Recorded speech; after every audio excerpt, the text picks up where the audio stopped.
por un mañana animal libre de crueldad. Somos Corporación Raya.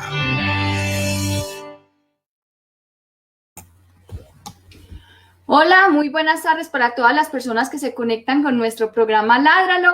Hoy es 26 de julio de 2020 y son las 5 de la tarde y esta es nuestra emisión número 159 de nuestro programa. Mi nombre es Juliana Barberi, soy la directora de Raya y también la directora de este programa. Hola, buenas tardes, un saludo para todos. Soy Catalina Yepes, coordinadora de clínicas de Raya. Hola a todos, yo soy Gabriel Chica, abogado de la Corporación Raya. Bueno, el día de hoy pues tenemos un invitado al que personalmente conozco hace muchísimos años. Él es Carlos Crespo, un compañero de la lucha por los animales del país. Él es de Bogotá, pertenece a la Fundación REN, Resistencia Natural, y el día de hoy pues él viene a contarnos un poco sobre la bioética, que es el tema de su maestría, y cómo es la relación con los animales. Carlos, bienvenido a nuestro programa, un placer tenerte por aquí. Ay, muchísimas gracias, Juliana, y pues también un saludo a Catalina y a Gabriel y a todas las personas que nos están escuchando. Bienvenidas, bienvenidos y bueno, vamos a esperar pues que este espacio sea de mucho provecho y que nos haga avanzar en la reflexión sobre lo que debe ser nuestra relación con los animales. No solamente pues desde el ámbito normal pues de la ciudadanía, sino también de la academia, pues como ha pretendido ser este enfoque. Sí, Carlos, vos tenés dos pregrados, uno en psicología y otro en ingeniería química y tenés una maestría en bioética. Bueno, antes de empezar a hablar, que voy a empezar, pues me gustaría porque mucha gente me preguntó antes del programa, ¿qué es bioética? Pero ¿cómo así? Es ok, bueno, pero eso lo hablaremos. Antes de eso, te voy a hacer unas preguntas de rigor de nuestro programa. La primera pregunta es, ¿cuáles son tus hobbies? ¿Qué te gusta hacer en tu tiempo libre? ¿Cuáles son tus aficiones? Pues yo te conozco más o menos desde hace mucho tiempo, hice algunas, pero contanos pues a todos los oyentes. Bueno, pues aparte de estudiar y de leer todo lo que se pueda, pues también soy rockero. Me gusta mucho el rock, he estado inmiscuido en el mundo del rock y del punk particularmente hace mucho tiempo. De hecho, pues inclusive hasta tengo una banda que, bueno, pues ha estado como en crisis hace un tiempito por bastantes problemas derivados de la adultez. Y sobre todo pues cuando no se hace por lucro, ¿no? Cuando no se hace por lucro las cosas son un poquito más difíciles de mantener y cuando no dependen solamente de nosotros mismos, entonces es un poquito más difícil. También me gusta escribir mucho, escribo poesía, escribo pues, artículos, trato de escribir pues como bastante. Por allá atrás, por acá, bueno, por todo lado, ven por ahí parte de mi colección de Star Wars, soy coleccionista de Star Wars también, y bueno, pertenezco a la comunidad y bueno, ahí también hacemos varias cositas, inclusive en el ámbito del activismo.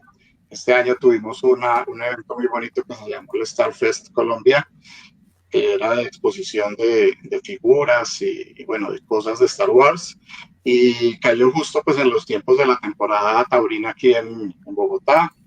Y yo dije, bueno, pues vamos a articular las cosas, ¿no? Y entonces utilicé, pues, digamos, el espacio con un diorama que llevé del Palacio de Jabba the Hutt, ¿sí? Para los que conocen, las que conocen también la saga. Y por medio de ese diorama, pues tuve la oportunidad también de hablar con la gente y llevaba un letrerito, por aquí atrás está, pero bueno, me lo voy a coger ahorita, que se me caen los muñecos. Y bueno, el letrero decía simplemente, la fuerza está con los toros, no con los toreros, ¿sí? Y la idea es que la gente se tomara fotos y tomamos fotos, muchísimas. Eso se subió a las redes de Colombia Sin Toreo, de la Coalición Nacional, pues que pertenecemos ustedes también, como Corporación Raya. Y bueno, pues fue todo un éxito el evento y también la actividad de activismo en este evento, ¿no? Entonces, la idea de esto pues es anotar que en todos los ámbitos de trabajo, de incidencia de nosotros como activistas, siempre llevamos el mensaje por algún ladito, lo metemos. Así es, Carlos, en cualquier espacio donde uno encuentra por donde va metiendo ahí, ni con mucho disimulo, porque eso es de frente, va metiendo el tema para que todo el mundo también un poco se contagie, aprenda pues de las experiencias también de uno y de lo que le está sucediendo a los animales más que cualquier cosa. Bueno, ¿y cuál fue la última película que te viste? La última película, bueno, pues obviamente aquí en tiempos de cuarentena pues hemos visto muchas, ¿no? Pero película en cine. No, en la vida, en el televisor. No, pues ahorita la situación ha estado un poco compleja a nivel personal, entonces he tratado de ver películas bien tontas, no son las que me gustan mucho, pero pues he estado viendo películas simplemente de mantenimiento emocional, ¿no? No vale la pena ni mencionarlas.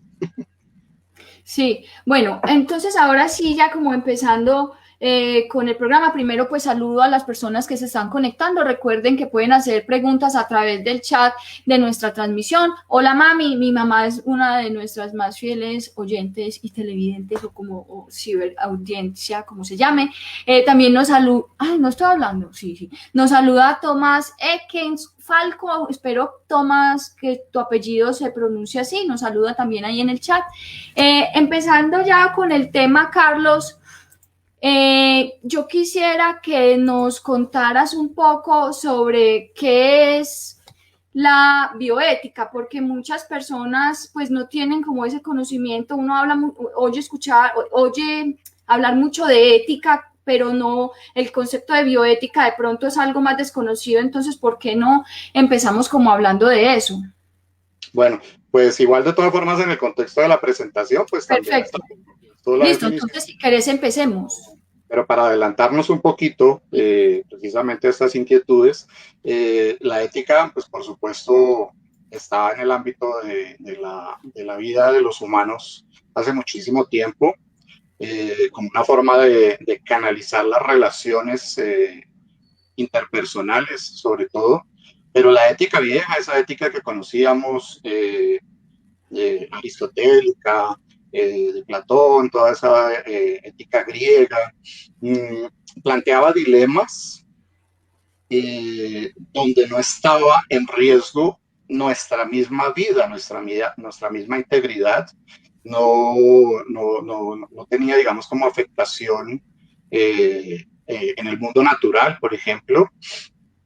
Eran otro tipo de relaciones, digamos, como un poco, era un cuestionamiento sobre las relaciones y lo que deberían ser las relaciones, un poco más en el ámbito más personal, de nuestro círculo, de las ciudades que no eran muy grandes, pero por ejemplo, nadie se preguntaba si era bueno o malo talar un árbol, porque es que los árboles estaban ahí y pues casi que eran considerados elementos pues que nunca se iban a acabar, el agua, por ejemplo, simplemente estaban ahí y se cortaba el árbol y nadie se preguntaba si eso estaba bien o si eso estaba mal. Pero en este momento de la existencia donde cada acción humana puede implicar la destrucción de nuestro mismo planeta y afectar, por supuesto, nuestras propias vidas, poniéndolas en riesgo y poniendo en riesgo la vida en general del planeta, pues surge precisamente esta área del conocimiento, la bioética, que es un área interdisciplinar que busca generar precisamente espacios de reflexión sobre esos nuevos dilemas que definitivamente la ética tradicional no logra abarcar, no logra pues, asumir con las herramientas necesarias. Y la bioética precisamente tiene que ver con eso, con esta nueva, digamos, podríamos verlo como una nueva forma de abordaje de la ética en estos tiempos donde la vida en general y el planeta, la existencia del planeta está en riesgo gracias particularmente a nuestras acciones. Gracias, Carlos, por eso que nos explicas pues como al respecto, y hay algo bien importante ahí, es que nos dice son como unas nuevas preguntas, unos nuevos cuestionamientos que nos estamos haciendo en la manera como nos relacionamos con el mundo, y estas nuevas inquietudes que nos van surgiendo parten como de como de un despertar, ¿cierto? No es porque antes no estuvieran esos elementos ahí, esos sujetos ahí, esos seres ahí, sino que hasta ahora estamos como empezando a tomar conciencia y a pensarnos en eso. Entonces, muy importante pues como toda la reflexión que haces al respecto y cómo la bioética es una herramienta precisamente para cuestionarnos ese relacionamiento como cotidiano y frecuente, pero también académico con el mundo. Entonces, no sé si le damos paso a la presentación que tienes preparada y Sí. recordarle pues a las personas que nos ven que pueden ir haciendo las preguntas en el momento que las vayan teniendo. Perfecto. Y bueno, digamos, complementando lo que vos dices, no solamente el cuestionamiento, sino la acción, porque la bioética precisamente debe servir para llevar a decisiones políticas a nivel de toma de decisiones, ¿no? Es Claro. importante también. Entonces, bueno, pues vamos dando paso entonces a la presentación. Por favor, ustedes me van diciendo si está bien. Ahí está la imagen pues de la sesión de hoy. Todavía no se está viendo. A ver, entonces. Por acá. Perfecto. Y se ve toda la imagen. Es que en la anterior la tenía Se ve el archivo de PowerPoint y la presentación y las miniaturas a la izquierda, pues se ve la pantalla de PowerPoint. Le tienes que dar presentar. ¿A ella? Sí, listo. Listo, perfecto. Bueno, entonces vamos a empezar. Entonces, bueno, hoy vamos a hablar entonces de bioética no especista, que es un enfoque pues que ya veremos de dónde surgió. ¿Cuál es el contexto precisamente, no? El contexto de este enfoque lo di luego de haber cursado pues, mi maestría en bioética en la Universidad Javeriana y a través pues de toda la maestría pues tenía muy claro por supuesto que iba a trabajar sobre los animales y me decidí por la pregunta de la justicia, ¿no? Cuando nosotros estamos hablando de las condiciones de los animales en un mundo dominado por los humanos, un mundo donde los animales son considerados cosas, esclavos, medios, recursos, y vemos cómo eso tiene efectos en su integridad, en su vida, en su libertad. Cuando vemos todo ese maltrato, toda esa explotación que sufren, la palabra que definitivamente se nos viene a muchos y a muchas a la cabeza es de injusticia. Entonces, por supuesto, pues dije, bueno, pues, ¿qué dice la justicia respecto a los animales? Entonces me fui por este tema y la tesis al fin y al cabo se llamó Justicia aplicada a los animales, una perspectiva bioética desde un enfoque no especista. Esta tesis fue direccionada por el doctor Óscar Horta Álvarez, muy famoso filósofo y especialista en el área antiespecista, ¿no? Entonces, afortunadamente, pues teníamos ya una relación de antes y tuvo a bien hacer de director de esta tesis. El objetivo general entonces de la tesis fue analizar el concepto de justicia y su aplicación en la relación humano-animal, teniendo como base la revisión crítica de los planteamientos que sobre justicia de animales realiza Martha Nussbaum y haciendo uso del campo de la bioética desde un enfoque no especista. ¿Por qué hablar en términos de la justicia, en términos de Nussbaum? Porque precisamente es uno de los enfoques, el enfoque de las capacidades, que ya veremos qué es, que ha estado más en boga, digamos, ha avanzado de manera sustancial en el abordaje de los problemas de la justicia derivados de la falta de inclusión de varias poblaciones que no son abarcadas en la concepción de justicia tradicional, que sobre todo tiene que ver con los abordajes de la justicia contractualista, del contrato social, donde, bueno, pues tiene una serie de características que hacen que poblaciones como por ejemplo las mujeres, las personas con discapacidad, las personas que sufren de desplazamientos forzosos o que están, digamos, en situaciones de una falta, digamos, de nacionalidad en algún momento dado, por ejemplo, la situación de las personas venezolanas que llegaban aquí a todos los países de Latinoamérica huyendo de la crisis en su país y que no tenían, digamos, un posicionamiento jurídico muy claro, no quedan abarcados de una manera debida en el ámbito, en la concepción de la justicia tradicional contractualista. Y resulta que los animales no humanos tampoco están abarcados ahí. Entonces Martha Nussbaum ha desarrollado pues una serie de disertaciones, inicialmente sobre las mujeres y luego en los otros casos que he nombrado, incluyendo a los de los animales, pues desarrolló un texto que se llama Las fronteras de la justicia, donde empieza pues precisamente a criticar esta posición de la justicia contractualista y empieza a plantear unas nuevas opciones de plantear la justicia de manera que abarquen estas poblaciones que han sido excluidas. Entonces, esa fue la razón pues de centrarme en este enfoque de Martha Nussbaum y de revisar realmente si era conveniente este enfoque para el tratamiento de las relaciones entre los humanos y los animales y su inclusión en la justicia.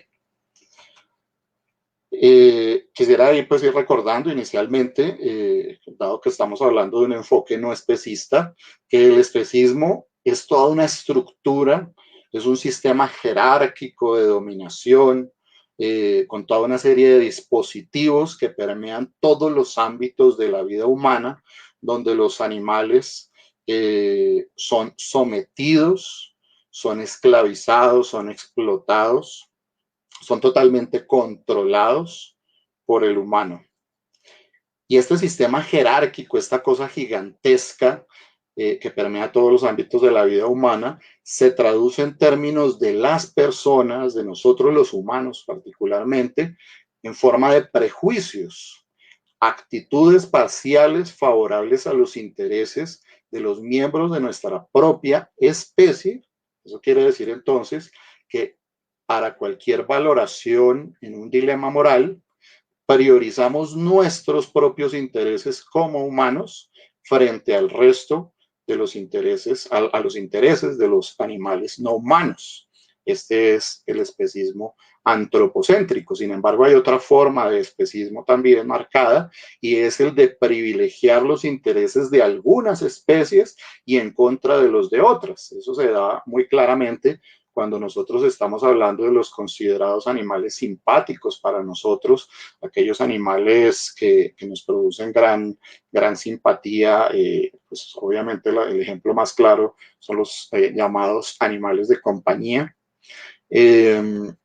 por los que tenemos pues toda una serie de prerrogativas frente a otros animales que no vemos en un rol cercano al humano, como los denominados animales de consumo, entre comillas, o de experimentación, o utilizados para otro tipo, explotados para otro tipo de ámbitos. Aquí tenemos una reflexión muy interesante que tiene que ver con que si la situación de los animales considerados simpáticos, más cercanos a nosotros y que inclusive hacen parte ya establecida en algunos lugares del mundo legalmente en el término de familia, familias interespecie, si estos animales tan cercanos sufren tan graves maltratos, tantos sometimientos, tantos casos tan terribles, tan desastrosos para ellos, obviamente también están los animales que habitan la calle, los animales callejeros y todo, sino más con estos animales que son tan cercanos. Se producen toda esta cantidad de actos tan aberrantes, tan terribles, pues nos podemos imaginar cómo les va a aquellos animales con los que no tenemos esa relación cercana, con los que no tenemos ese vínculo y que solo vemos como simples cosas que sirven para efectos humanos. Entonces, de manera general, pues es el especismo y por supuesto el especismo es una discriminación tan o más grave en términos de víctimas involucradas que podemos relacionar con otras discriminaciones entre humanos como el racismo, como el sexismo, que también son muy relevantes y que deben ser abolidas como toda discriminación arbitraria, pero el especismo tiene la mayor cantidad de víctimas y eso normalmente la gente no lo sabe, la gente no lo toma en cuenta. Simplemente los animales son números en términos, por ejemplo, de cabezas de ganado. Podemos llegar hasta el caso de donde se anula tanto el sujeto como tal, que hablamos de toneladas, como en el caso de los peces, ¿no? No hablamos de cuántos peces pescaron, sino que hablamos de toneladas. Y entonces vemos pues una cosificación y una anulación completa de los animales no humanos en el pensamiento totalmente estructurado y normalizado de los humanos. Carlos, a propósito, yo hoy meto ahí un poquito la cucharada. Quería hacer un comentario sobre eso porque muchas veces, y es un poco desafortunado darse cuenta que en el gremio, por decirlo así, animalista, por decirlo también así, porque animalista me parece que, bueno, tendríamos que reevaluar eso, pero en el gremio animalista es donde más pues yo veo un especismo súper marcado cuando la gente que se dedica a la labor tan bonita de rescatar y rehabilitar y albergar animales de la calle de forma responsable, pues obvian o invisibilizan o son indiferentes ante lo que sucede a las demás especies y entonces hacen rifas de asados de carne o de pollos fritos o hacen de la explotación de las otras especies algo que como si no fuera importante o como si esas otras especies no existieran. Lo mismo sucede en una pelea que yo casi que personalmente tengo casada con la mayoría de biólogos conservacionistas tradicionales que hablan de conservación, pero de especies, y eso también, ya pues haciendo como una reflexión más profunda, tiene que ver mucho con el racismo y con el odio al extranjero y el odio a lo que no me pertenece y finalmente termina siendo también esa visión utilitarista de me provee servicios ecosistémicos, entonces yo lo voy a cuidar o simplemente me pone en amenaza a lo que el otro animal me pueda dar. Entonces quería pues como aportar ahí, dar esa cucharada, meter esa cucharada. Exacto, pues es que lo que tú dices precisamente es una de las formas de especismo, es el especismo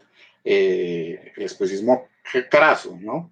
Es el de discriminar algunas especies, en este caso, por ejemplo, los perros, los gatos, donde están muchas personas proteccionistas que utilizan a otros animales precisamente para beneficio de estas especies consideradas más cercanas, más simpáticas para nosotros los humanos. Entonces, ahí está muy claro el concepto. Y la discusión, de hecho, pues está muy, digamos, siempre es vigente esa discusión. Aquí particularmente yo he tratado de defender el término animalismo. Hay muchas personas que han decidido apartarse de esa denominación, de considerarse animalistas, precisamente por este tipo de cosas, por evidenciar ese gran especismo, esa gran incoherencia que existe en este movimiento. Y yo lo que creo acá es que sí sería necesario tener muy clara la perspectiva desde donde se trabaja. Si una persona es animalista, que para mí debería ser antiespecista, pues no debería hacer uso, explotar ningún tipo de animal y defenderlos a todos. Pero normalmente se denominan animalistas personas que solamente se enfocan en algunas especies. Entonces, pues, algunas personas pues las denominan, o algunas veces también las hemos denominado perrigateros, por ejemplo, ¿no? Y Y eso no está mal, o sea, si hay personas que se quieren enfocar en algunas especies, pues está muy bien, deberían, como todos, y ahorita vamos a verlo con un poquito más de fondo, deberían asumir un principio moral basado en la consideración para todas las especies, pero digamos que serían parte, digamos, del trabajo que venimos haciendo con la sociedad, aquellos pues que tenemos una perspectiva antiespecista. Pero lo que está mal realmente es que se autodenominen animalistas siendo especistas. Eso es lo erróneo, porque desdibujan un objetivo del movimiento y hacen pensar a la gente que, que eso que hacen, por ejemplo, vender lechona para recaudar fondos para el bienestar de los perros o los gatos, está bien y que eso es el animalismo. Y pues por supuesto esto no es. Entonces nos hace quedar mal al resto del movimiento, a los que sí estamos considerando a todos los animales. Entonces sería una cuestión simplemente de denominación, de respeto por un movimiento que trata de ser lo más coherente posible, porque es que estamos hablando, como digo nuevamente, de un sistema jerárquico de dominación que nos implementan desde que estamos niños, desde que nacemos. Así como en el sexismo, cuando nosotros nacemos, antes de nacer, nos están comprando la pinta, la ropa, dependiendo del sexo que salió en la ecografía. Entonces, si es niño se le pone azul y si es niña se le pone rosado, y así nos va metiendo en el sexismo. Carlos, y ahí meto la cucharada para decir que es que normalizamos, tristemente normalizamos el maltrato de ciertas especies de acuerdo a la empatía con lo que vos decís, a lo que nos enseñaron desde pequeños. Entonces hay que tener empatía con los perros y gatos que están en la casa, pero no hay que tener ni empatía, ni compasión, ni respeto por los que se están sirviendo en el plato. Entonces se normalizaron un montón de cosas que ahora cuando uno trata de visibilizarlas o de hacer más consciente, la gente pues se asusta porque como creen que eso es normal, o sea, comerse los animales está normal. Y ojo, porque no es el maltrato nomás el que se normaliza, ¿sí? Porque hay personas que pueden buscar no maltratar a los animales, pero no cuestionan el rol de esclavos, de propiedades de los animales. Y lo siguen entonces explotando de diferentes formas. Nosotros debemos tener en cuenta esto, siempre podemos tratar bien a los esclavos, pero la esclavitud es la que está mal. No es si está bien o mal tratado, sino es la esclavitud la que es errónea, la que es inmoral, la que deberíamos abolir. Y ese sistema jerárquico nos lo implementan por medio de la educación especista.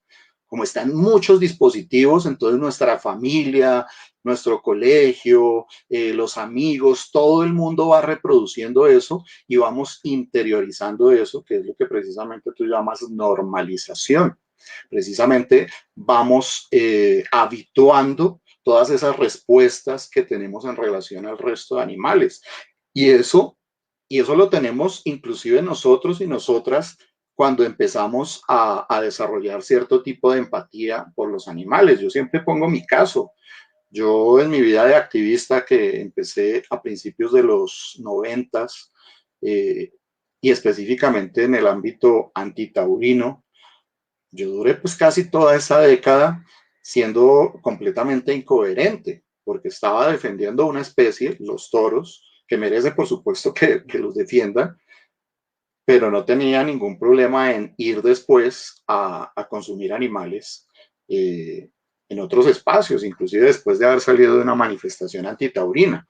Y claro, pues podemos tener ahí la excusa pues de que sí, es que en ese tiempo pues no habían redes sociales, no había tanta información, y pues digamos que los pares con los que nos relacionábamos pues tampoco tenían tanta información, no había retroalimentación sobre nuestras acciones. Y duré pues casi toda esa década en esa incoherencia. Pues fue valioso lo que se hizo, pero sí definitivamente era incoherente. Inclusive hasta yo le echo la culpa a algún taurino cuando nos decía en ese tiempo, bueno, ¿ustedes qué molestan si están aquí defendiendo los toros y luego se los van a comer? Y yo creo que hizo parte ahí de esto es una cuestión de chips, ¿no? De como que se van haciendo conexiones Y ahí yo creo que hice la conexión y empecé a decir, oiga, sí, es que tiene razón, tenemos es que defender a todos los animales y no a uno solo.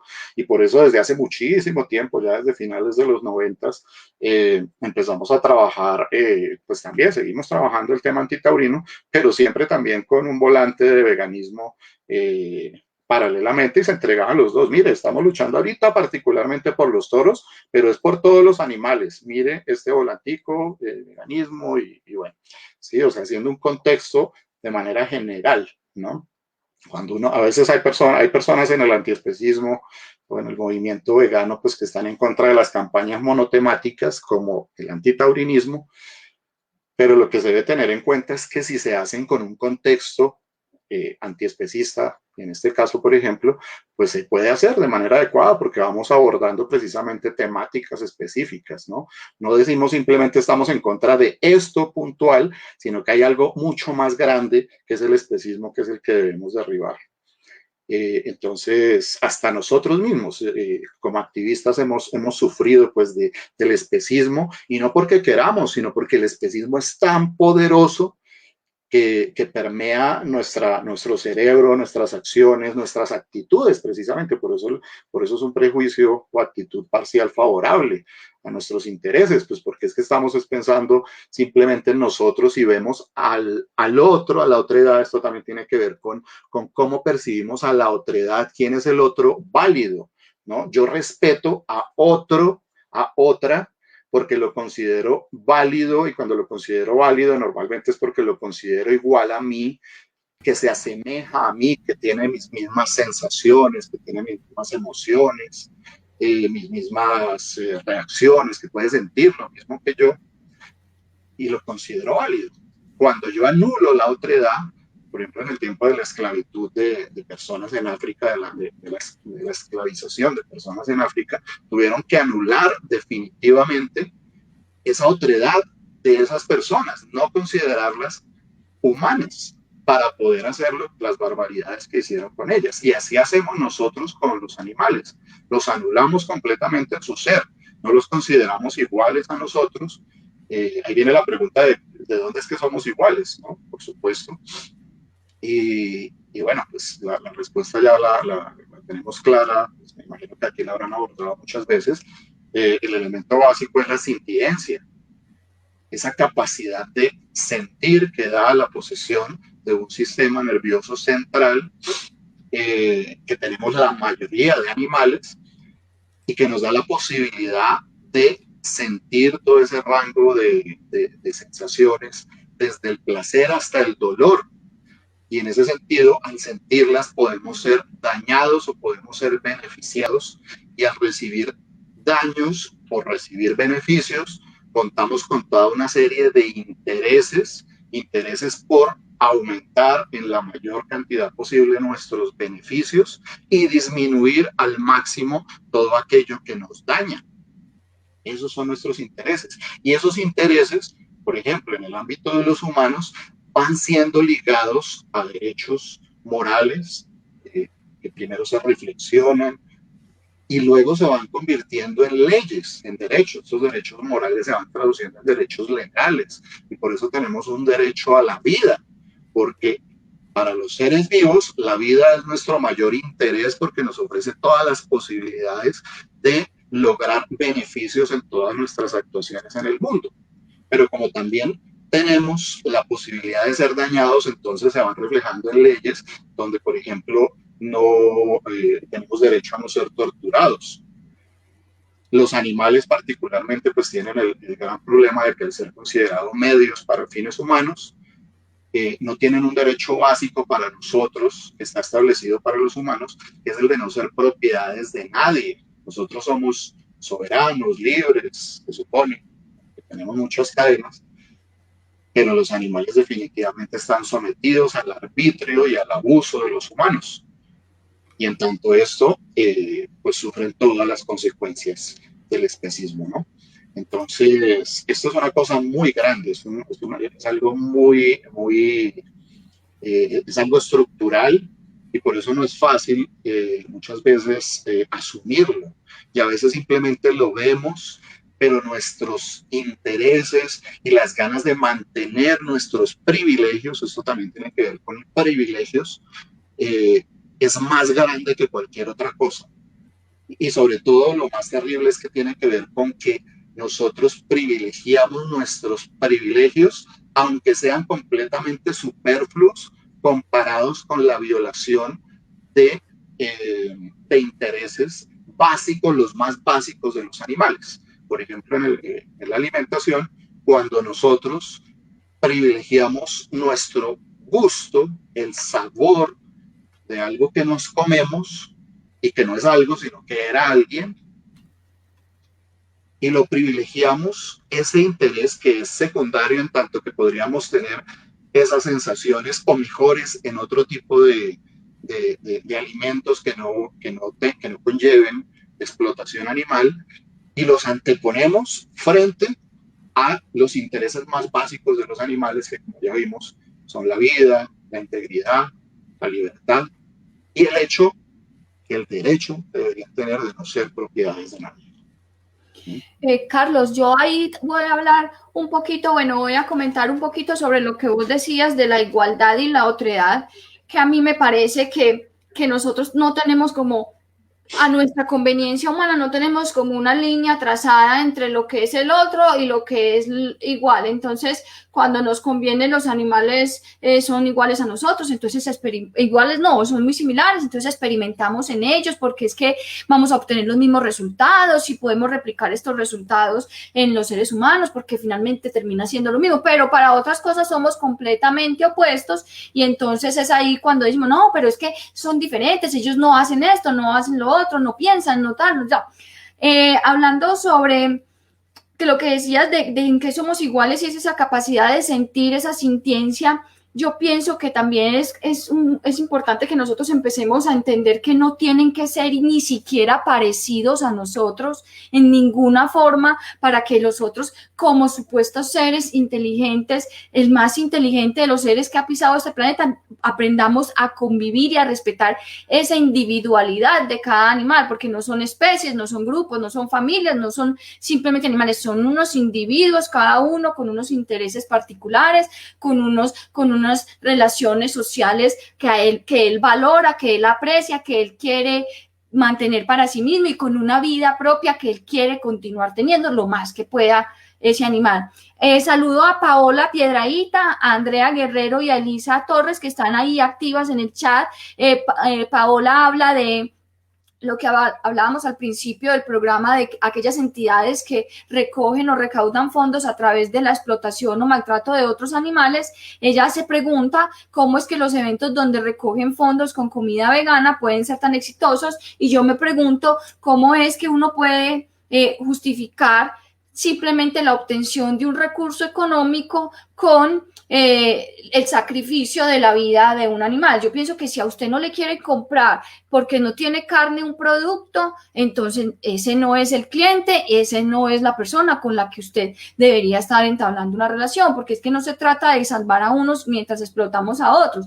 Todos son importantes. Dice Elisa Torres que está culturalmente arraigado el tema del especismo y que los animales han sido históricamente maltratados en muchas formas. Muchas gracias por la participación. Continuamos, Carlos, si querés. Listo. Bueno, ahí, mejor dicho, ahí podríamos quedarnos acá toda la vida. No voy a decir más cosas sobre lo que dices para poder avanzar. Bueno, entonces, en la tesis, pues surgió entonces el enfoque de las capacidades. Este enfoque de las capacidades fue propuesto por Amartya Sen, que es un Nobel de Economía indio que propuso este enfoque de las capacidades, lo propuso para los humanos y pues buscó desarrollar pues toda una teoría que alejara la idea de justicia y sobre todo de la justicia relacionada al desarrollo económico, por ejemplo, de los clásicos medidores, indicadores sociales como el IPB. Se buscó alejar eso y buscó generar indicadores más sociales. indicadores que fueran distintos a esos indicadores económicos clásicos. Y la que era su esposa, ahorita ya no son esposos, Martha Nussbaum, filósofa gringa, como ya les dije, pues en el 2007 desarrolló este texto, Las fronteras de la justicia, consideraciones sobre la exclusión, y retomó entonces la teoría del enfoque de las capacidades de Amartya Sen para aplicarlo precisamente a estas poblaciones excluidas que ya nombré en un inicio. El enfoque de las capacidades tiene que ver con derechos positivos básicos, exigibles. Especifica algunas condiciones necesarias para que una sociedad sea mínimamente justa, traducido a modo de derechos fundamentales para todos los ciudadanos. El hecho de que no se garantice unos umbrales mínimos de esas condiciones necesarias, que precisamente son las capacidades que plantea Sen, constituye una violación especialmente grave de la justicia básica que atenta contra la dignidad, contra la libertad y contra el desarrollo. Eso quiere decir entonces que una sociedad que quiere ser libre, que se precie de ser desarrollada, debe garantizar que una serie de capacidades que cada sociedad, según Sen, debe construir, que reflejen precisamente la vida que quiere vivir esa sociedad en específico, deben desarrollar todos sus ciudadanos para que podamos hablar de que esa nación realmente es desarrollada. Entonces ya no estamos hablando de cuánto invirtieron las grandes multinacionales en un país o cuánto es el gasto, no sé qué, sino es que se garanticen esas condiciones mínimas, esas capacidades mínimas en sus ciudadanos, y podemos entonces hablar de una sociedad digna, una sociedad libre y una sociedad desarrollada. Entonces, como vemos, es un concepto pues completamente apartado de las teorías económicas tradicionales. Para Sen es esencial el término agencia. La agencia es la capacidad de gestionar, o sea, de conseguir las cosas necesarias para lograr estar bien, para estar en un estado de bienestar. Se debe contar con capacidades y con los medios para desarrollar el bienestar.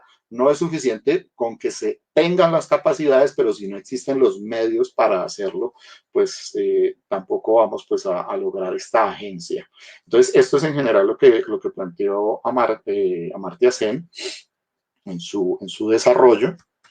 Y resulta entonces que Nussbaum la aplicó, entre otras poblaciones, a los animales.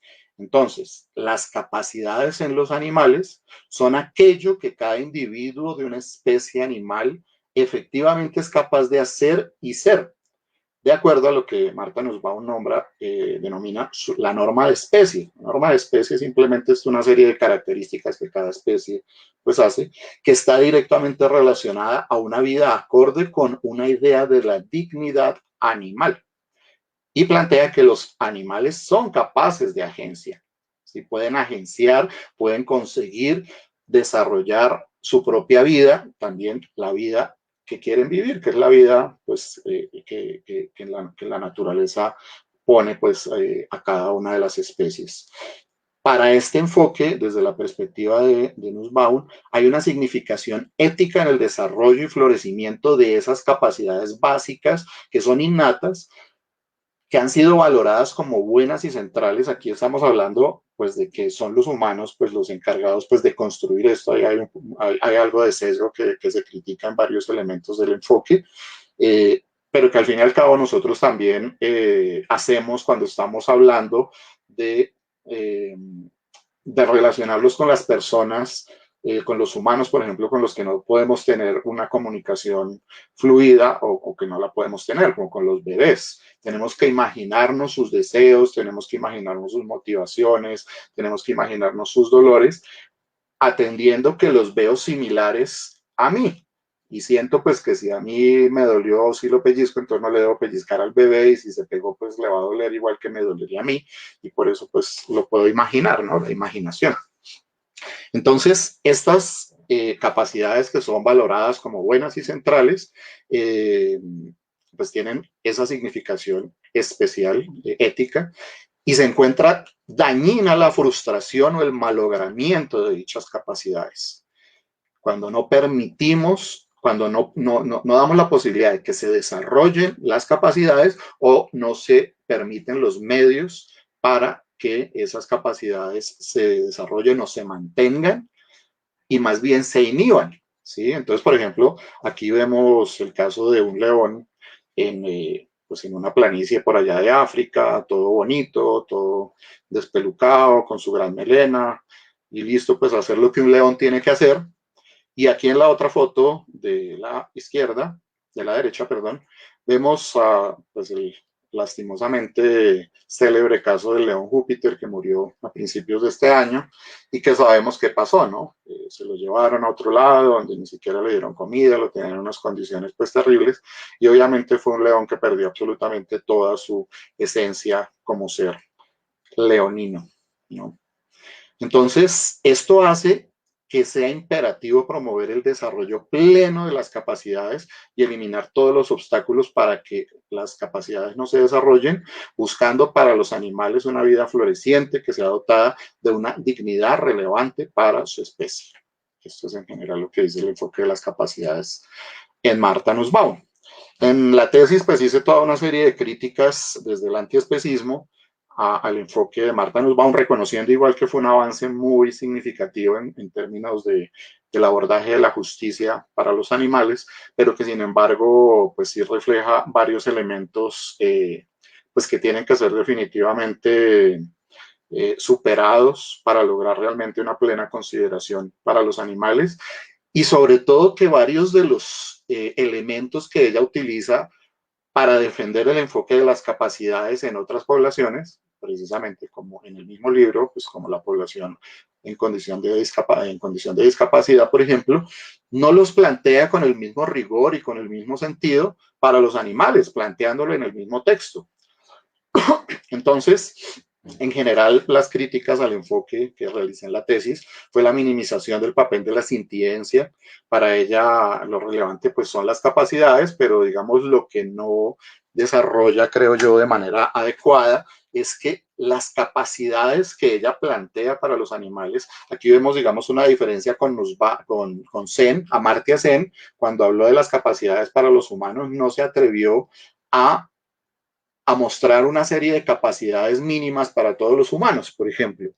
En cambio, Nussbaum en su texto sí se aventuró a plantear capacidades mínimas tanto para humanos como para los animales no humanos. Y desarrolla 10, hay 10 capacidades que ella plantea, que dice que no son necesariamente una cabeza de fuerza, que estas son las que ella plantea, pero pues que de acuerdo igual, por ejemplo, a la norma de especie, podrían ser más y todas deberían pues ser cumplidas en unos umbrales mínimos para que no hablemos de injusticia. Entonces, lo que ella no plantea es que muchas de las capacidades que anota y que son necesarias, pues tienen su base en la sintiencia. Si no sentimos, si no tenemos la capacidad de sentir, pues no podemos desarrollar esas capacidades que ella plantea. Siempre prioriza las capacidades humanas versus las capacidades de los animales. Habla también, digamos, de una relevancia de la complejidad de las formas de vida. Eso quiere decir entonces que hay especismo ahí. Todo esto tiene que ver con especismo. Ella dice pues que si hay una forma de vida más compleja frente a otra forma de vida animal menos compleja, pues debería tener más relevancia y la consideración pues como tal sería diferente. El abordaje, el enfoque de las capacidades sería diferente para las especies menos complejas. Hay definitivamente un énfasis en el bienestar animal en todo el texto y plantea en muchos espacios, por ejemplo, hablando de la experimentación con animales, hablando de los animales explotados para alimentación, plantea pues elementos de bienestar animal y no de abolición de su explotación. Hay una negación del derecho de no ser propiedad, de hecho considera fantasiosa la perspectiva abolicionista que plantea precisamente este derecho de no ser propiedad de los animales. Y de hecho anula a los pensadores de esa línea. Por ejemplo, no hay ni una referencia a Gary Francioni, por nombrar pues, uno de los más importantes. Y la considera fantasiosa, viendo que en su mismo texto refleja precisamente todas esas condiciones de explotación que son producidas por el hecho de que los animales son propiedad del humano. Recordemos pues que con una propiedad nosotros los humanos podemos hacer lo que se nos venga en gana. Podemos tratarla bien o podemos tratarla mal, podemos venderla, podemos regalarla, podemos transarla, podemos hacer cualquier cosa con una propiedad, y por eso es uno de los elementos más claves. Hablando del derecho, por ejemplo, o sea, nosotros tuvimos un avance gigantesco cuando se declaró la ley 1774-2016, que declaró a los animales como seres sintientes, y sabemos que la sintiencia es la base de la consideración moral, pero nos falta todo un pedazo gigantesco, que es declarar a los animales como no propiedad de los humanos, porque nosotros sabemos que tenemos estos animales acá, que sí que son sintientes, pero al estar todavía supeditados al arbitrio humano, pues los derechos son de quien ostenta la propiedad y no de aquella, de lo que es considerado algo y que es la propiedad. Y bueno, ya hay varios aspectos específicos que critico en la tesis, en la lista de capacidades animales, donde también tiene varios elementos especistas. Entonces, en las conclusiones como tal de la tesis, pues anoté en general que es posible reestructurar teorías y constructos que normalmente han sido asumidos para aplicación exclusivamente humana y ampliarlo a los temas animales, como las teorías de justicia y el enfoque principialista de la bioética, que ya vamos a hablar en un rato sobre eso. Esto es súper importante porque lo que normalmente dicen es, no, es que este concepto es solamente para los humanos, es que esto no se aplica para los animales, somos nosotros los que estamos, por ejemplo, sujetos de derechos. En la discusión que tuvimos a finales del año pasado por respecto al oso chucho, pues se planteaba eso, no, la justicia, el concepto de sujeto de derechos solo puede ser aplicado para los humanos, y porque es que solamente los humanos tenemos derechos y deberes y bla, bla, bla.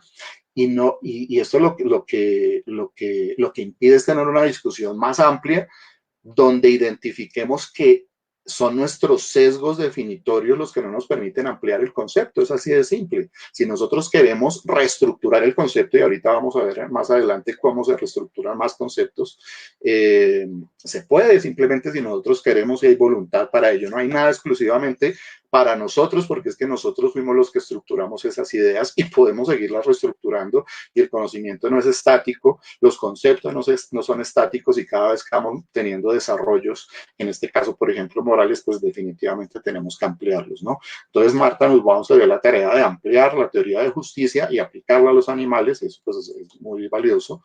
Y, por ejemplo, el enfoque principialista de la bioética, que se desarrolló también en unos apartados en la tesis, pues también, o sea, el enfoque principialista se desarrolló principalmente para los humanos, e inclusive para ámbitos específicamente médicos, el ámbito médico sanitario.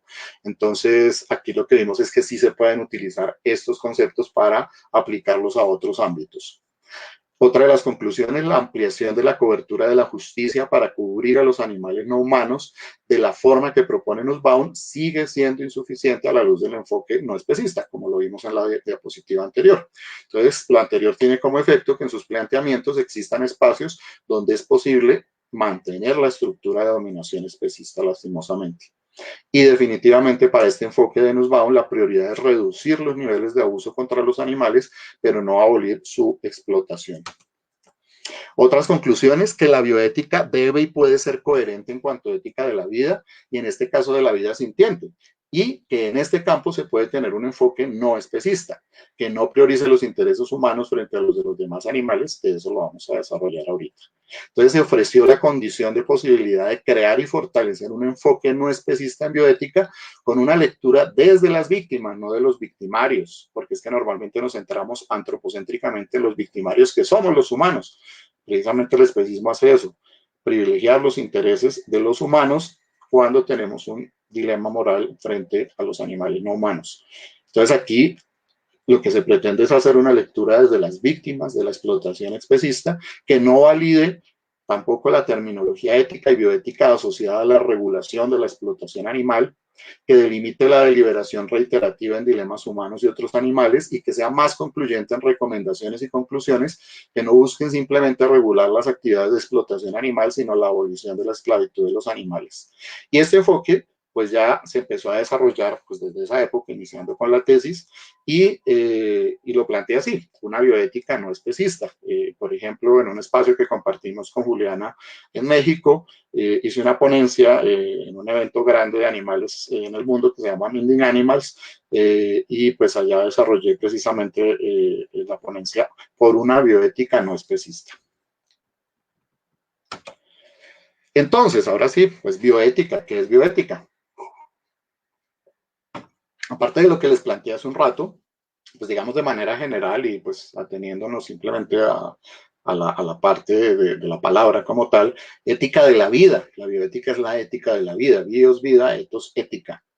Y la primera referencia que tuvimos fue en el año de 1927 con Fritz Jarr, que era un pastor alemán, y pues describió un artículo en esa época que se llamaba Bioética, una perspectiva sobre la relación ética de los humanos con los animales y las plantas. Fijémonos acá que desde la misma acepción del concepto de bioética estaba ya esa preocupación por esa relación de los humanos con el resto de animales y con la naturaleza en general. Y Fritz Jarr se dio a la tarea, y aquí vemos precisamente cómo se pueden ampliar o modificar los conceptos a conveniencia si tenemos la voluntad para ello, y se puede. Pues él modificó el imperativo categórico kantiano. Recordemos que el imperativo de Kant dice: obra de tal modo que uses a la humanidad, tanto en tu persona como en la persona de cualquier otro, siempre al mismo tiempo como fin y nunca simplemente como medio. Eso quiere decir entonces, y que sigue siendo, digamos, un imperativo pues yo diría que casi todas las legislaciones del mundo, esta base: nosotros los humanos no podemos ser usados como medios, sino la idea es que nos veamos como fines en sí mismos, ¿no? Y eso tiene que ver pues precisamente con la otredad de la que estábamos hablando. La otredad vista como fin y no como medio para satisfacer mis propios fines. Entonces, lo que hizo Fritz Jarr, fue parafrasear a Kant, sugiriendo un imperativo categórico nuevo que sugiere considerar a cada ser vivo como un fin en sí mismo y tratarlo como tal en la medida de lo posible. Entonces, eso fue como una primera aproximación a la bioética. Sin embargo, el padre de la bioética se considera a Van Rensselaer Potter, que en 1971 escribió un texto donde describió a la bioética como un puente entre el conocimiento humanista y social y el de las ciencias naturales, contribuyendo al futuro y a la supervivencia de la especie humana. Recuerden lo que les dije al principio, donde estábamos planteando que la bioética se ocupaba de todos aquellos problemas que en este momento surgen y que ponen en riesgo la vida en general y la existencia en el planeta.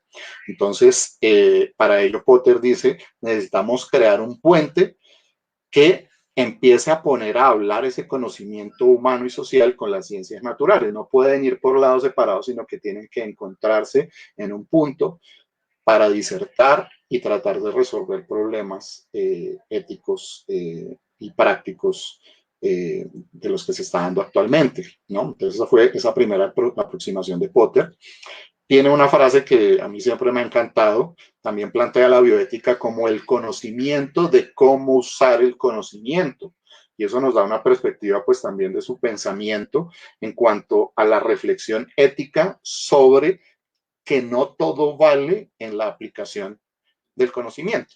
O sea, aquella perspectiva del conocimiento por el conocimiento, sin importar lo que ocurra en el medio, así como ocurre en otras discusiones como el arte por el arte, sino que aquí dice pues como que el conocimiento sí tiene que tener motivos, o deben reconocerse las motivaciones claras de ese conocimiento, y debe ponerse límites al uso y abuso, por ejemplo, con el principio de precaución, de cómo usar ese conocimiento, porque puede ser pues para muy malas cosas si hay personas pues que desean usarlo así, ¿no? Como que el conocimiento al fin y al cabo sabemos pues que es como neutro, la ciencia es neutra, pero dependiendo de la forma en que se use puede ser para gran beneficio o para gran maldad. Y Potter fue avanzando pues en sus textos y planteando otra serie de cosas, y por allá por el año de 1988 planteó una nueva concepción que denominó bioética global, como el estudio de todo cuanto comprometa la supervivencia de la biota y construya una cultura de la vida. Esto quiere decir una comprensión de la vida con un compromiso ético, y aquí vemos una definición mucho más cercana a lo expresado por ya muchos años antes. Entonces, en resumen, hay muchas otras definiciones de la bioética, solo aquí puse algunas, pero el centro es que la preocupación de la bioética es la vida en todas sus manifestaciones y los riesgos, pues, para la vida. Y por tanto, pues podemos concluir que la vida de los animales es definitivamente un asunto bioético, y el trato que los humanos damos a los animales es en ese sentido un dilema moral, un dilema que debe ser abordado en las discusiones de la bioética. Entonces, en este camino, luego de todas esas reflexiones de Potter, la bioética tomó un camino que, como dije hace un rato, se enfocó mucho en el tratamiento de dilemas médicos, ¿no? Pues de hecho, igual de todas formas, la bioética, los principios, inclusive las convenciones que se desarrollaron, tuvieron mucho que ver con lo que pasaba en el ámbito médico. Iniciaron por allá con las reflexiones luego de los juicios de Nuremberg, donde, por ejemplo, los judíos, bueno, todas las personas que cayeron en los campos de concentración, precisamente se les negaba esa otredad, y por eso les hicieron todo lo que les hicieron. Y digamos, uno de los principios básicos fundamentales que se desarrolló en ese tiempo fue precisamente el principio de autonomía, sabiendo que definitivamente no es acorde a los derechos humanos, en este caso, ejecutar cualquier tipo de procedimiento sin el consentimiento de aquel que va a estar involucrado. Sí, porque es que eso fue lo que se les violó, la autonomía, ¿no? O sea, es anular el sujeto y decir usted no toma sus decisiones, las decisiones las tomo yo, el que tengo el poder. Entonces, de ahí salió la declaración de Nuremberg y, bueno, otra serie de cosas. Y precisamente ese principio de autonomía derivó en aquello que nosotros, cada vez que vamos al médico y nos van a hacer un procedimiento, nos ponen a firmar, que es el famoso consentimiento informado, donde nos informan toda la serie de cosas que nos van a hacer, los efectos que puede tener el procedimiento, etcétera, y nos dicen, ¿acepta o no acepta que le hagamos eso? Y uno, de acuerdo a su voluntad y de acuerdo al conocimiento informado sobre esto, decide si va a hacerse o no lo que le están proponiendo, y puede decir perfectamente que no. Entonces, ese énfasis y todo eso se fue pues por el lado entonces médico. Entonces, muchas de las consideraciones de los trabajos que se desarrollaron durante bastante tiempo se desarrollaron en ese ámbito. Entonces, obviamente, pues muchos temas que en este momento se están trabajando en la bioética a nivel de la relación con los animales, la relación con la naturaleza, etcétera, pues no estaban tomados muy en cuenta en una gran parte de esta historia. Pero particularmente en el caso de los animales sí se ha encontrado una desatención en cuanto al número de artículos de habla hispana, particularmente en temas de la desconsideración moral hacia los animales.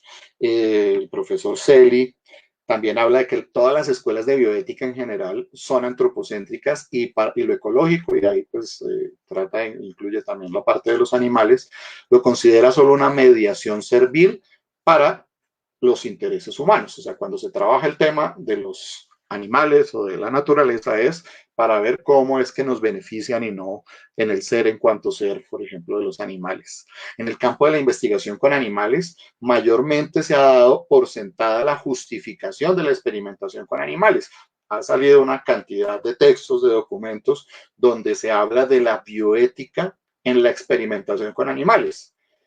Es el caso, por ejemplo, de mi misma maestría, donde tuve una clase que se llamaba así, la bioética en la experimentación con animales. Y yo, pues, cuando participé de este seminario, pues mi objetivo tenía que ver, primero, pues, con mirar cuál era la línea de base que estaba teniendo el discurso de experimentación con animales en ese momento, porque lo dio una profesora muy renombrada en este campo, pero también de exponer cómo este apelativo de bioética en la experimentación con animales no debería utilizarse, porque no podemos decir ética de la vida para algo que tiene que ver con la explotación.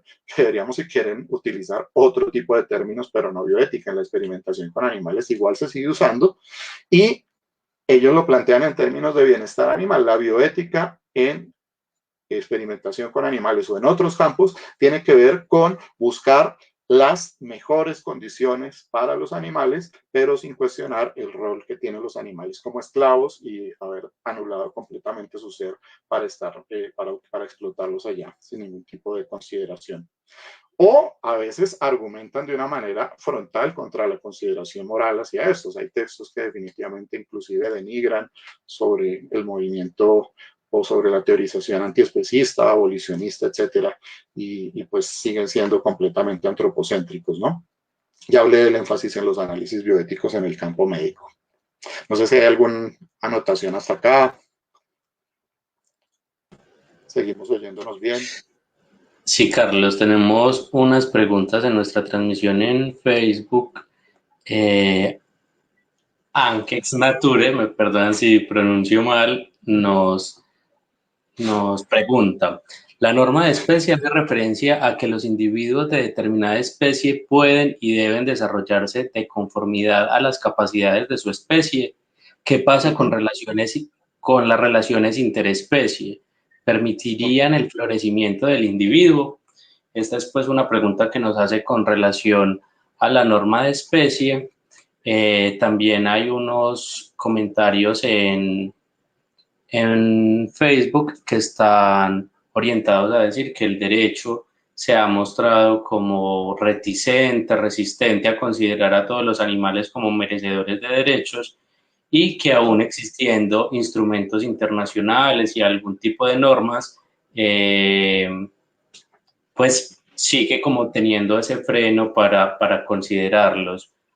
Estas son como dos anotaciones pues como iniciales, hay otras, pero las miraremos en un momento. ¿Qué piensas, Carlos, sobre la primera pregunta de la norma de especie?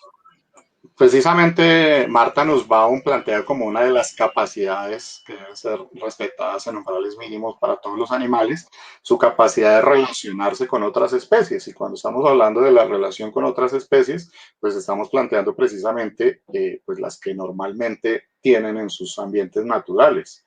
Ambientes naturales que pueden ser diferentes, pues porque no solamente pues es en la naturaleza, por allá en las selvas, en los bosques, pues, sino que también en las ciudades tenemos unas relaciones interespecie muy marcadas. Acá tenemos los animales liminales, por ejemplo, que conviven en las ciudades con nosotros, los humanos, que de acuerdo pues a propuestas también muy interesantes como la zoópolis de Wilkie Milka y Sue Donaldson, pues deberían tener unos derechos mínimos también como ciudadanos. Estos planteados, estas poblaciones liminales, también denominadas sinantrópicas en algunos aspectos, en algunas esferas, tendrían derechos de acuerdo a este enfoque de la zoópolis como ciudadanos extranjeros que vienen acá a estarse en Colombia y que deberían tener o que tienen unos derechos básicos que deben ser respetados, unas prerrogativas. O pues los animales que ya definitivamente viven con nosotros, como los perros y los gatos en nuestra casa, que definitivamente son ciudadanos plenipotenciarios en derechos básicos que deben ser enmarcados pues también en las leyes, ¿no? Caso, por ejemplo, aquí que me acuerde, que es muy interesante, por ejemplo, el derecho a ladrar de un perro, que derivó inclusive hasta en una sentencia de la Corte Constitucional donde decía, pues el perro tiene derecho a ladrar. Así de simple, y es una de sus capacidades, cómo se comunica pues con el mundo, ¿no? Y desestimaba pues las consideraciones que pasan, sobre todo en propiedades horizontales que molestan tanto a los vecinos a veces, que porque el perro está ladrando y no sé qué, pues que quiere que maulle, pues es un perro. Sí.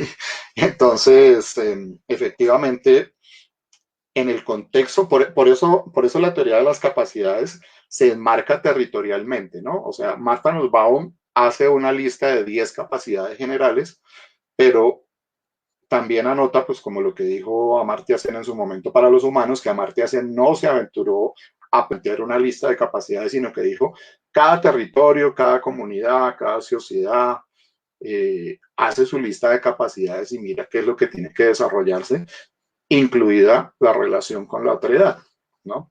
Entonces eso se tiene que enmarcar en eso, ¿no? Enmarcar en dónde, en qué tipo de animales estamos hablando, quiénes son con quien normalmente convive, y definitivamente pues cada parte pues va a tener pues toda una serie de capacidades a ser respetadas de acuerdo también a su norma de especie, que esa norma de especie también de acuerdo a los animales pues podría inclusive ir modificándose en términos pues por ejemplo el asilvestramiento que tienen animales por ejemplo como las palomas, ¿no? Las palomas no eran de las ciudades, pero los humanos las llevaron a las ciudades y las empezaron a hacer depender de los humanos, las empezaron a hacer comer basura de los humanos y a darles cosas que no son pues adecuadas para ellas, produciéndoles grandísimas enfermedades y de paso anulando su autonomía, que es otra de las capacidades planteadas por Nussbaum, ¿no?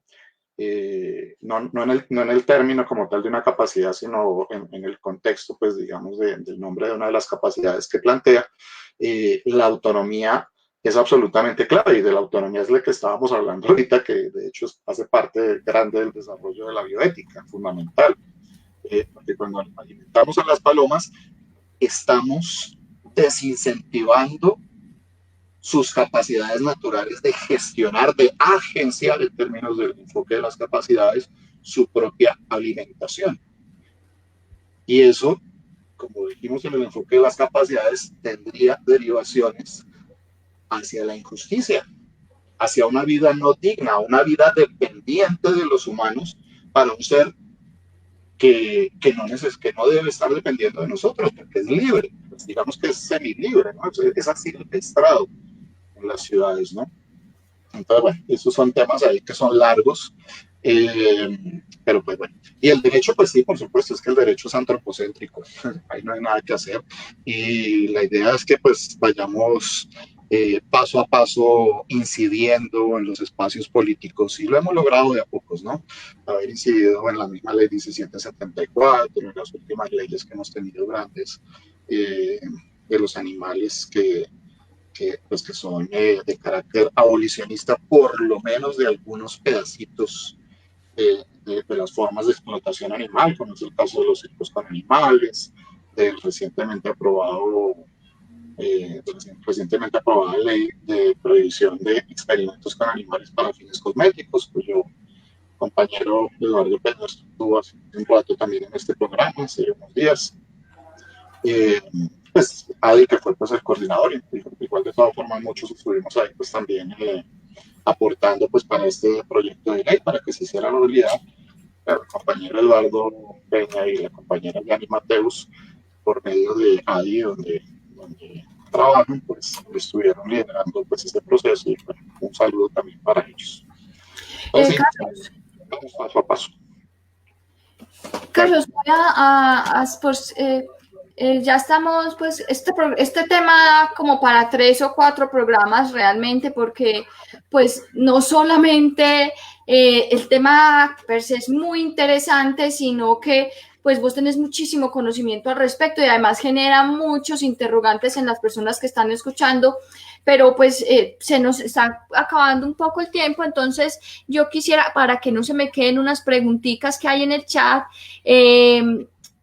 que tienen que ver, pues una la hace mi mamá y otra la hace Elisa, que tienen que ver con todo el tema de la manipulación genética y el genoma y todo eso, y preguntan cuál es tu opinión al respecto. Y por otro lado, pues hay una discusión no una discusión, sino pues un tema que se plantea ahí en el chat, y es el del bulo, o no sé, pues aparentemente es un bulo, que es el tema de la Declaración de los Derechos de los Animales por parte de la ONU, que puede ser inclusive pues otro tema del programa, pero dando respuesta pues a las preguntas sobre la parte genética, ¿qué opinas? Que dice, por ejemplo, Elisa, la manipulación genética es una actividad más que especista. ¿Cuál es tu opinión, Carlos? Bueno, ¿qué hago? O sea, yo tengo aquí varias diapositivas. No sé si, pues como para cerrar el tema, y las dejamos aquí listas y trato como de volar un poquito, o qué consideran.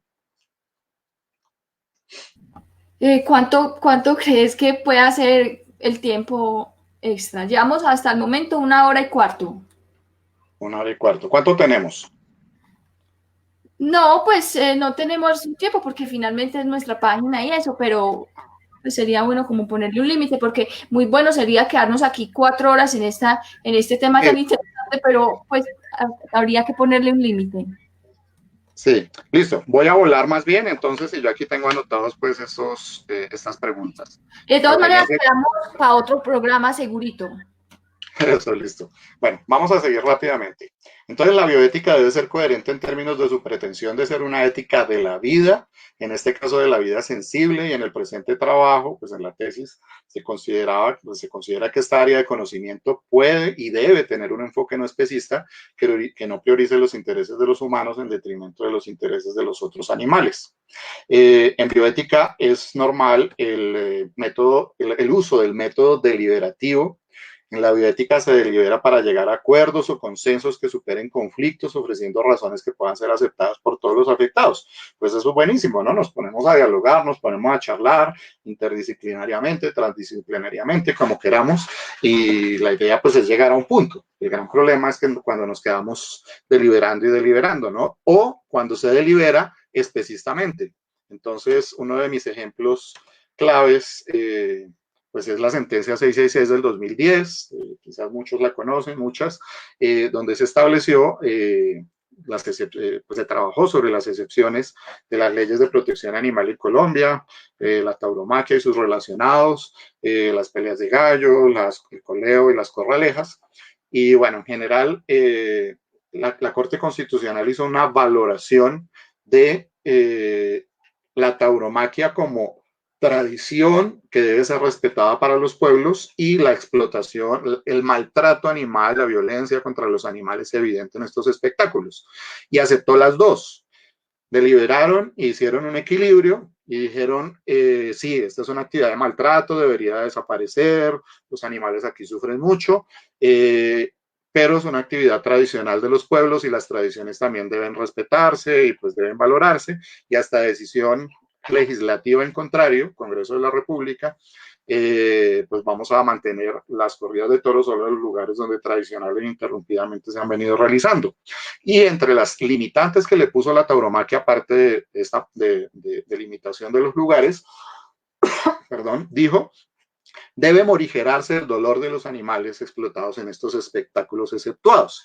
Entonces aquí la pregunta de esta conclusión, de esta deliberación, que obviamente fue especista, no privilegió un interés completamente secundario, importante pero secundario, como las tradiciones de los pueblos, que no deberían validarse si hay una otredad afectada, frente a la integridad, la vida, la libertad de los animales involucrados. La decisión igual fue completamente especista. Pero en esta particularmente, entonces, se deliberó para morigerar el dolor. ¿Y qué es morigerar? 2 pares de banderillas en vez de 3, un menor tamaño de la pica, se podría solo medio matar al toro, o también podemos recordar el principio de las 3 R's en experimentación con animales, pero bueno, ahí podríamos seguir hablando mucho de esto. Entonces, la falta de igual consideración de los intereses de los animales frente a los intereses humanos, sobre todo cuando estos intereses entran en conflicto, deja a los animales en desventaja en la reflexión bioética, como el ejemplo que acabamos de anotar. En la ética Nicomaco, en Aristóteles, el que hizo la introducción, un señor Gómez, dice, existen virtudes morales como la justicia, donde el punto medio no debe extenderse, dado que solo tienen un significado opuesto, que es la injusticia. Entonces, ¿cómo deliberar ahí si no podemos llegar a puntos medios? Y aquí estamos hablando de blanco o negro.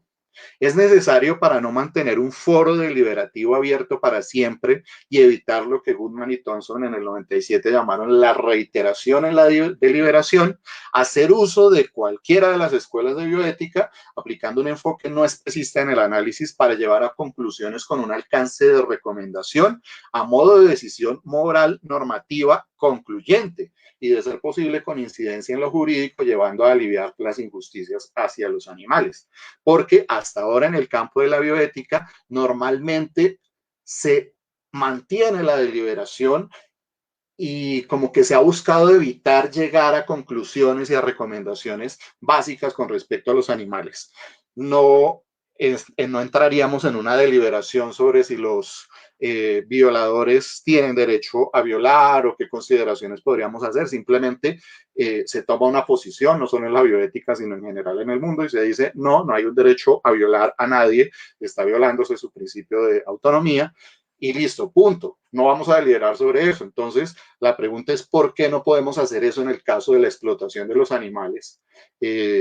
Por lo menos en cosas, en eventos, en situaciones que han sido superadas a nivel social, como es el caso de los espectáculos cruentos con animales. No quiero decir que no se puedan abordar las otras formas de explotación animal, mucho más importantes por número de sujetos involucrados, pero la situación moral de la sociedad todavía tiene mucho impedimento para eso. Pero el gran problema es cuando ni siquiera se posicionan este tipo de áreas del conocimiento como la bioética frente a cosas que ya han sido superadas por la sociedad, y si no se posiciona un área como la bioética que pretende dar recomendaciones para cosas legislativas, pues tenemos un mal panorama con los legisladores que también están mediados por sus propios intereses. Aquí utilizamos el método principialista, en la tesis también pues hice un análisis, el método principialista, el enfoque principialista es uno de los tantos abordajes en la bioética. Aquí se abordan cuatro principios básicos: no maleficencia, justicia, beneficencia, consentimiento informado, no autonomía. Esos son los 4 principios básicos. Para mí el más importante tiene que ver con la no maleficencia, no dañar a quien puede ser dañado, y esa es una de las bases pues del antiespecismo. No dañar a quien puede ser dañado es respetar a aquellos seres con sistema nervioso central que cuentan con sintiencia y que pueden ser dañados o beneficiados con nuestras acciones. Entonces, esa es la base del respeto. Respetar es respetar a aquel que puede ser dañado por mis acciones, y ese en general es el principio de no maleficencia.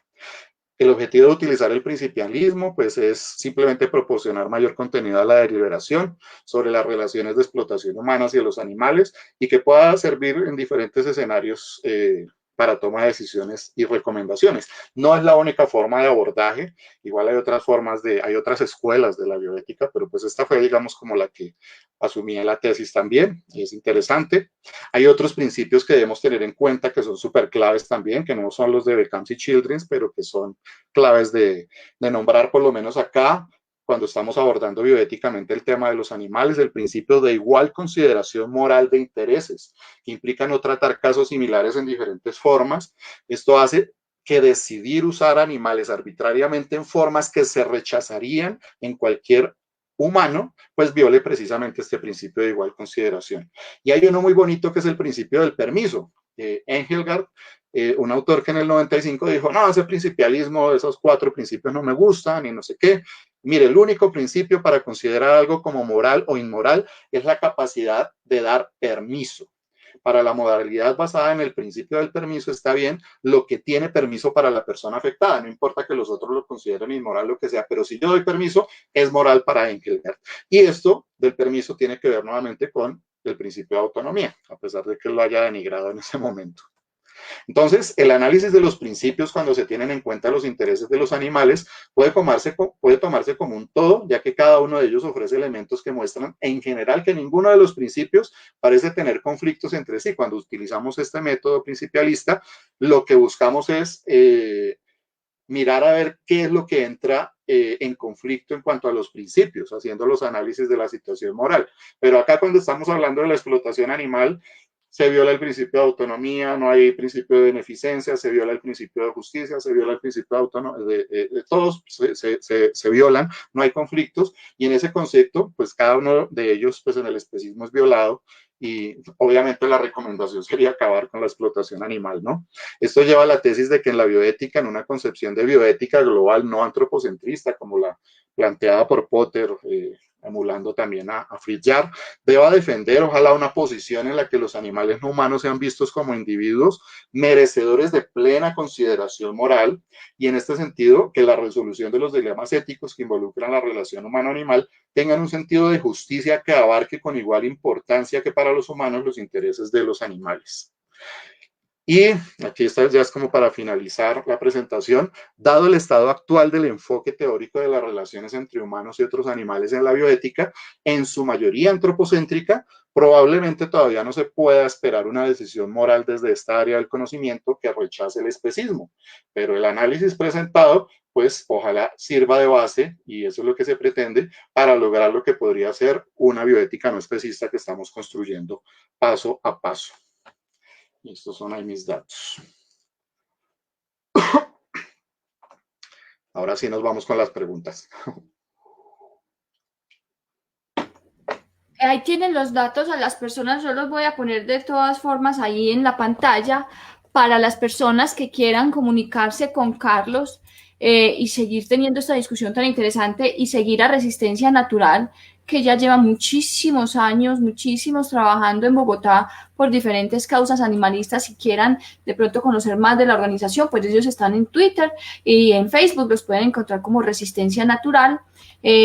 Carlos, yo creo que sería súper bueno que algún día hiciéramos un programa solo de los principios, que me parece que ameritan y que dan inclusive para hacer un programa solo de eso. Que cada principio se puede hacer un programa. Exacto, o sea, son unos temas y que son muy interesantes y pertinentes, que yo creo que se podría hacer como un desarrollo bien completo en este programa de esos principios para las personas que nos están escuchando y se interesen sobre ese tema. ¿Qué opinas, Carlos, si pasamos a responder pues esas dos preguntitas ya para terminarlas, que es la misma realmente, que tiene que ver con la manipulación genética y los genomas y todo eso? Ajá, listo.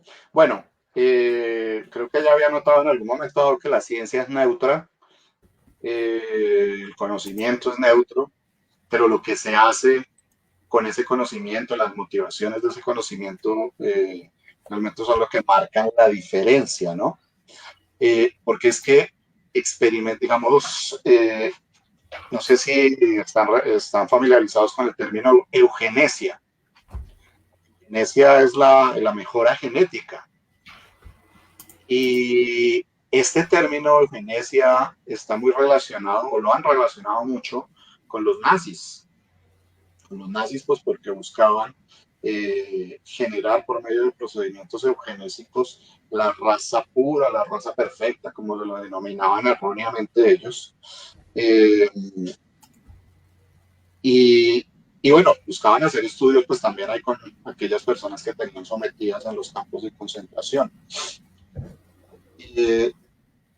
Si estamos buscando, no sé, el soldado universal, recordando la película de los 80s, buscando hacer manejo genético, genoma humano y este tipo de cosas para manipular los genes de modo que, por ejemplo, podamos crear soldados más fuertes que obedezcan las órdenes sin chistar, sin poner ningún pero, que no exista la objeción de conciencia en sus cabezas, que sean máquinas de matar, que resistan todas las armas químicas y hasta físicas del enemigo, y cosas así por el estilo. Pues estamos planteando algo que es aberrante, ¿no? Jürgen Habermas, un filósofo de la Escuela de Frankfurt, todavía vivo y muy famoso, escribió un libro que se llama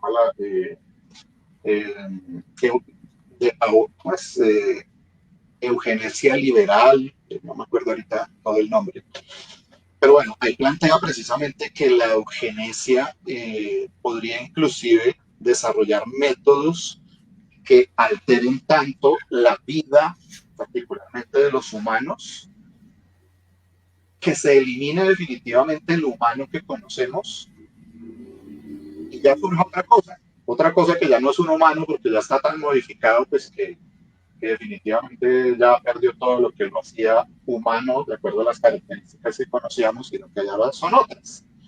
Yo particularmente pienso que si se realiza un manejo genético que pueda beneficiar a los seres vivos, sintientes, en este caso a todos nosotros los animales, por ejemplo, o sea, ¿a quién no le gustaría que pudiéramos ser inmunes, o sea, que se acabara esa pandemia tan terrible del cáncer?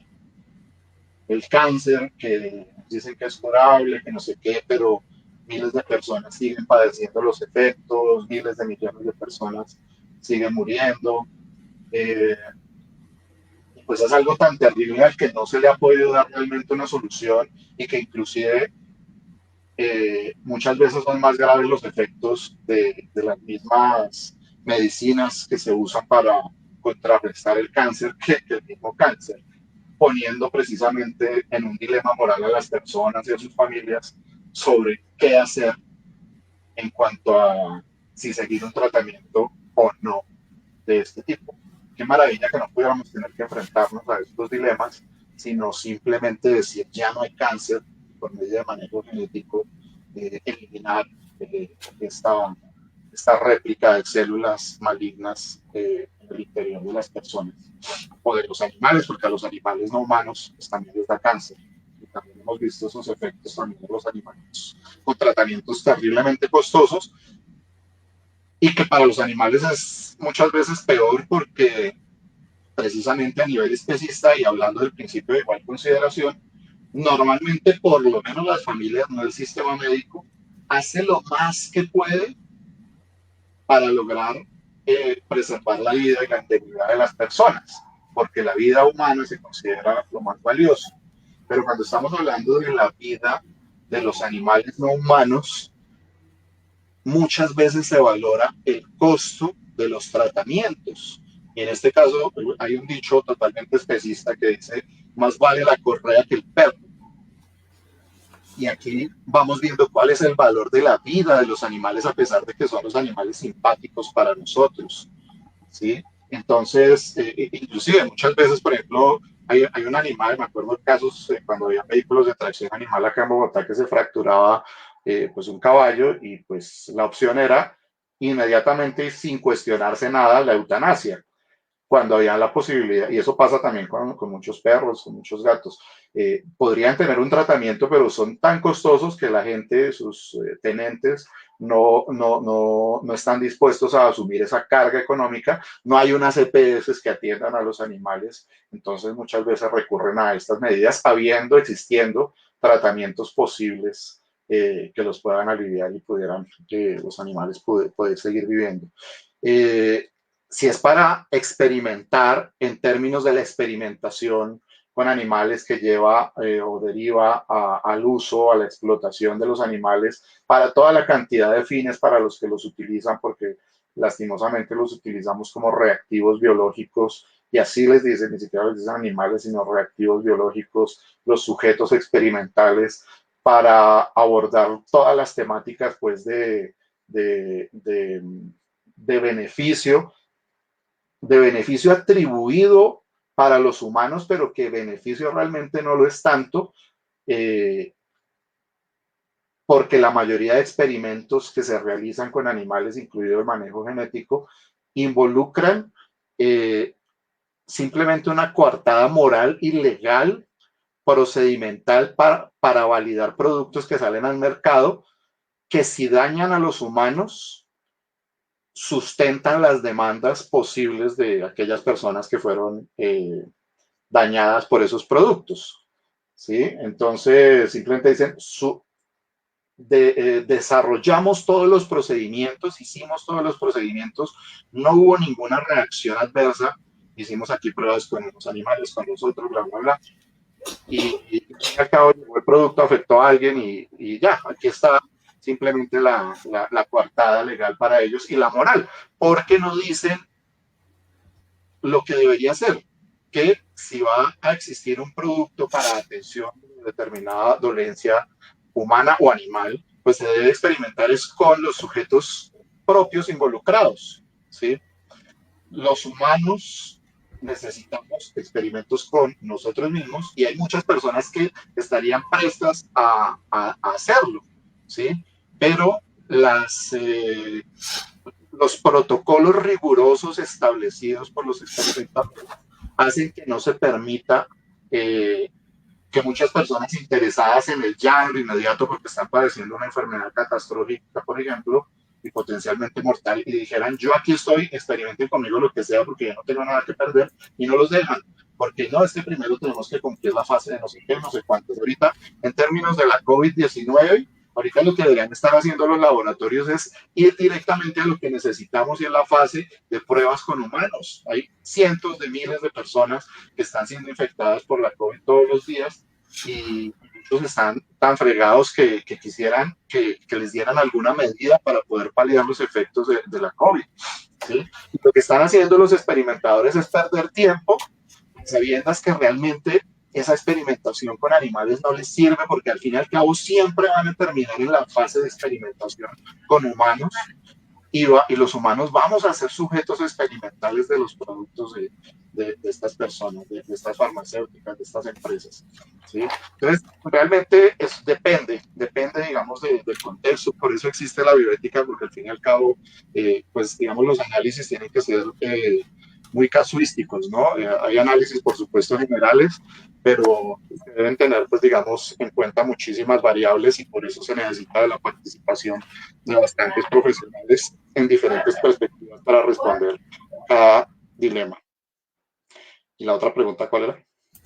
No, Carlos, básicamente era eso. Pues ya terminemos aquí y yo pues quiero agradecerte muchísimo por la información tan importante, tan completa que nos has dado pues el día de hoy. Sigo abriendo la invitación a que hagamos otro programa, otros programas, una serie de programas quizás sobre todos estos principios de los que vos hablabas. Y bueno, no, agradecer a todas las personas que estuvieron conectadas escuchando esta interesante charla. Vos, Carlos, pues por estar acá, bienvenido cuando quieras y voy a hacer unas cuñitas rapiditas. Este es un cuaderno que estamos vendiendo, lo diseñó Mariana Matija, es un cuaderno muy bonito que está impreso aquí en Medellín, Colombia, con tintas de soya en papel de caña sin blanqueador. Es un cuaderno que es hecho con muchísimo, muchísimo amor. Lo pueden encontrar en nuestra página web, lo pueden comprar en nuestra página. Ahí les voy a poner la dirección donde la pueden comprar. Y para terminar, pues recuerden que tenemos un Patreon donde se pueden suscribir a contenidos exclusivos a partir de $3 mensuales y eso nos va a ayudar a nosotros a continuar con la labor de protección de los animales en el país. A todas las personas de nuevo que se conectaron, muchísimas gracias por estar aquí, Carlos. Reitero el agradecimiento, muy completa y muy buena la información.